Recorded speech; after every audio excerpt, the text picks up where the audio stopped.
Guy Novès, hier dans Stade 2, le sélectionneur du 15 de France, un peu fatigué, c'est la fin du tournoi, et il ne veut pas répondre sur le sujet de la fusion. Voilà, ça l'agace. Du coup, il se trompe de mots.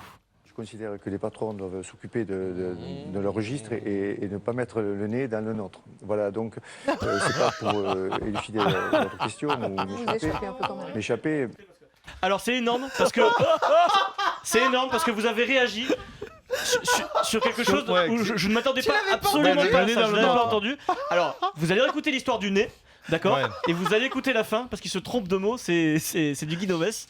On écoute. Les patrons doivent s'occuper de leur registre et ne pas mettre le nez dans le nôtre. Voilà, donc c'est pas pour élucider votre question ou m'échapper. En général, on élude une question, l'élucider, ça marche pas. Non mais moi, fatigué, Guy Novès. Je trouve ça beaucoup plus drôle de pas mettre le nez dans le nôtre. Dans le nôtre.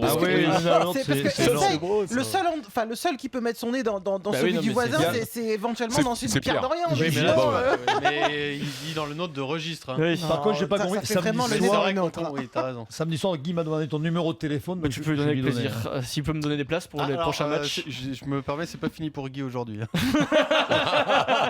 Sans transition, des nouvelles des Chevaliers de France TV, s'il vous plaît. Ah oui.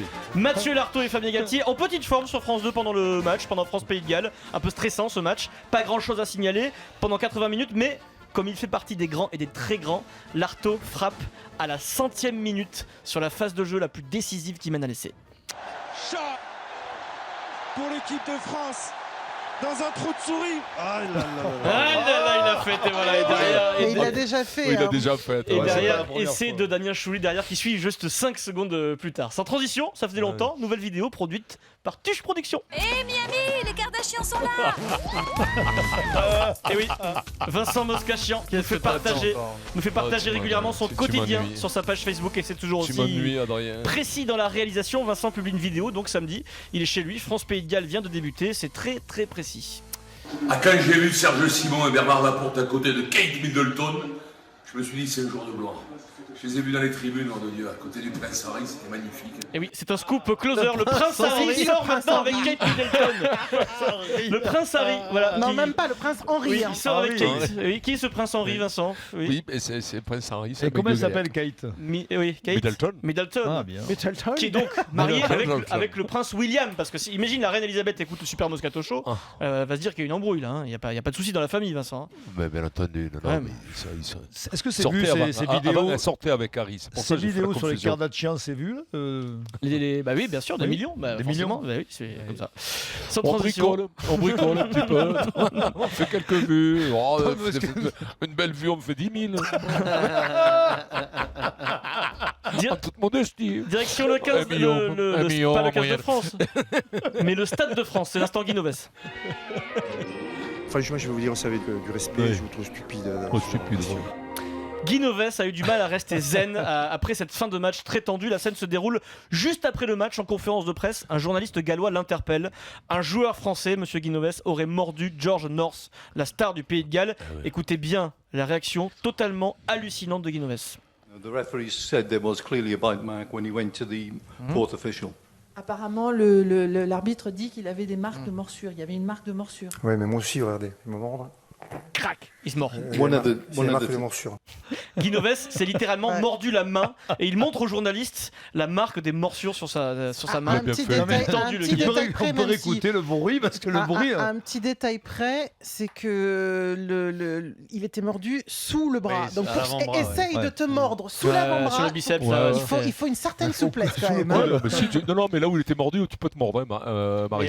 Il était mordu un peu sous le biceps, tu peux te mordre. Tu sais quoi, je regardais le truc avec ma fille, on essayait impossible. Mais par contre, un copain a pu le mordre, un copain pour faire semblant. Non, mais même un copain, mais au-delà de ça, je suis désolé, tu tombes sur le gars, t'as des marques tout de suite. Parce que pour mordre, avec le protège-dents et tout, puis ils ont montré au ralenti, remontré, tu vois jamais aucune morsure. Et en plus, tu sais quoi, tu te tais quand il a rien, tu te tais, personne ne l'a vu. Et puis surtout, tu t'en rajoutes pas quand t'es les dirigeants gallois, ils en rajoutent derrière. Ouais, et puis ça faisait un peu.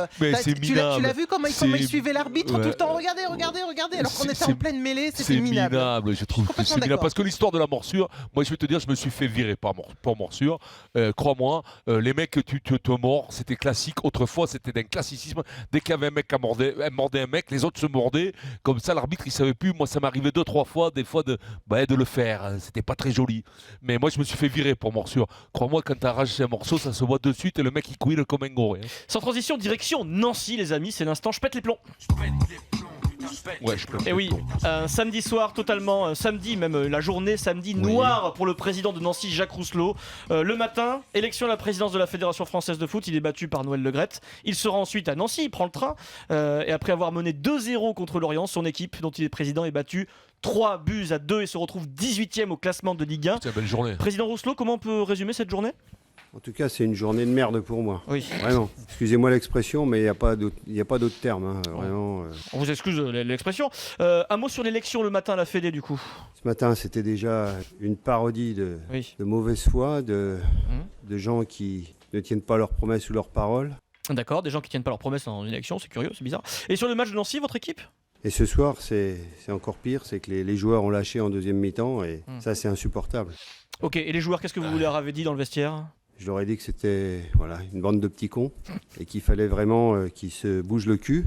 Je vous emploie l'expression que j'ai utilisée tout à l'heure. S'ils ne voulaient pas retourner là d'où on venait. Ben merci Jacques, et puis reposez-vous surtout parce que le week-end était compliqué. Énervé, il était très énervé en même temps. Il met un peu d'artiche si tu veux depuis quelques années à Nancy et c'est dur. Je crois qu'il y a 2 mois, il s'est vu revendre à des milliardaires en plus. Ça a capoté, donc là je pense qu'il est pas au mieux. Puis à côté de certains discours d'un certain Mourad Boudjelal après certains matchs, ça fait 3 fois certains, c'est soft. Hein. Sans transition, direction le journal de 13h de France 2 s'il vous plaît. Oui. C'était le dernier duplex de la saison pour le duo Lartaud-Galtier. Et là, problème, à cause de nos tweetos, souvenez-vous, la semaine dernière, Galtier a été démasqué. France Télévisions est au courant de son pari qui consiste à ne absolument rien dire à Laurent Delahousse lors de ce duplex. Donc, question du jour, Galtier a-t-il été obligé de travailler son duplex pour la première fois de sa vie ? Premier indice, le compte Twitter de France TV Sport, oui, France Télévisions, tweet une photo des deux sur la pelouse à 13h11 en disant « Mathieu Lartaud et Fabien Galtier sont prêts pour le duplex du JT de 13h. Une pensée, une grosse pensée pour le Moscato Show. » Donc là, ça sent le mec qui s'est fait griller quand même. La procédure est toujours la même, lancement de Laurent Delahousse qui s'adresse à Mathieu Lartaud. Les joueurs de Guinoves peuvent soit finalement se rassurer, soit semer à nouveau le doute en clôture de ce tournoi. Oui, c'est exactement ça. Bonjour Laurent. Ce match va conditionner finalement la mention pour cette équipe de France, soit bien ou assez bien en cas de deuxième place et un succès contre le Pays de Galles, soit médiocre et une 5e place en cas de défaite. Fabien Galtier, et pour bien des raisons, le rugby français a besoin d'une victoire aujourd'hui. Donc là, c'est le moment important. Galtier, pour la première fois, va-t-il apporter une stat et un élément sur le jeu du Pays de Galles ? Bonjour Mathieu, bonjour Laurent, bonjour à tous effectivement, mais en face c'est le Pays de Galles qu'on n'a pas battu depuis maintenant 5 ans. Une stat qui va se présenter ici au Stade de France, des Gallois capables de proposer un rugby total, du jeu, avec beaucoup d'intensité, capables de monter très haut dans les tours. Il va falloir que les Français soient très costauds aujourd'hui pour résister d'abord aux Gallois et puis après pour les battre bien évidemment. Il a bossé. Fabien Galtier nous a apporté 2 éléments dans son duplex. Il n'y a aucun doute. Sous la pression du Super Moscato Show, il nous a dit qu'il y avait du rugby total de la part des Gallois et on n'a pas perdu depuis 5 ans, c'est vrai. Il nous a apporté de véritables informations. Fabien, il va leur demander une prime là, Vincent. Ah bah là oui, mais il a signé à Toulon du coup.